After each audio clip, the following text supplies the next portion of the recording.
Vieni no politiskās skatuves pazūd, citi nāk vietā.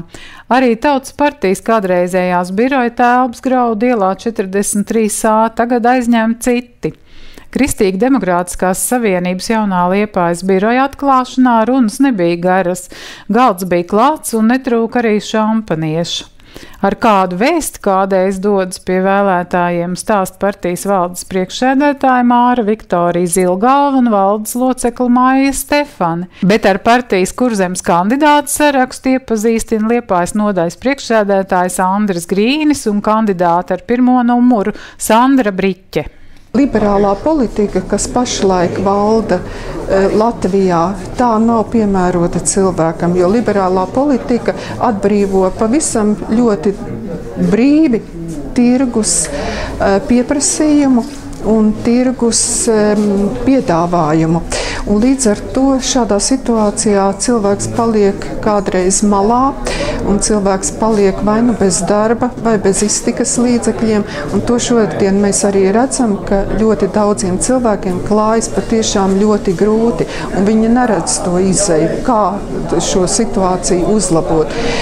Un kristīgie demokrāti tāpēc nāk ar šo piedāvājumu palīdzēt cilvēkiem ieviest to pašu modeli, kas ir vakar Eiropā, kas ļoti labi strādā.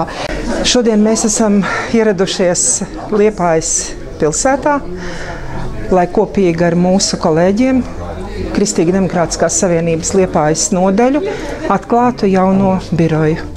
Protams, tas ir ļoti, ļoti liels notikums jebkurai politiskai organizācijai, protams, arī mums, jo ne tikai birojas, bet nodaļa, kur arvien paplašinās Liepājas pilsētā, ir ļoti liels atbalsts punkts jebkurai partijai, par ko mēs tiešām ļoti priecājamies.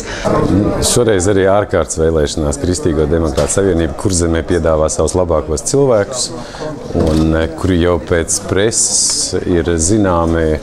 Mūsu saraksta pirmais numurs ir Sandra Briķe, kura strādā kā tiesnese Liepājas pilsētā. Ir, es ceru, ļoti pazīstama arī sabiedrībai, un tāpat arī visi pārējie cilvēki, kuri ir piedāvāti sarakstā, kandidē šoreiz 11. Saeimas vēlēšanās. Es varbūt sīki neraksturošu katru. Noteikti ir zināms, ka mums ir arī zināmas problēmas ar dažiem kandidātiem, arī personīgi ar mani, neskatoties uz visām lietām, bet likumdošana laikam ir tāda, kāda viņa ir, vai atkal ir tam pašam cits gals, varbūt no otra gala, varbūt ļoti sarežģīti pateikšu, bet man liekas, ka tiksim skaidrībā ar šiem jautājumiem un sakārtosim tās lietas. Izpildvara ir uzkundzējusies gan uz likumdevēju varu, gan uz tiesu varu. Un līdz ar to ir apdraudēta valstī esošā demokrātija, kas ir noteikts Latvijas Republikas Satversmes 1. pantā, ka Latvija ir neatkarīga demokrātiska republika.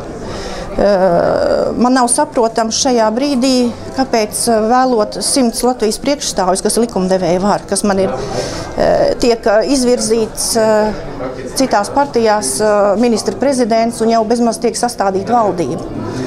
Es uzskatu, ka tas ir process, kas jāveic pēc tam, un šiem te izpildvaras pārstāvjiem, tad pats vārds jau izpildvara, ja pēc gramatiskās metodas tulko, ir tā, kas izpild šos likumus.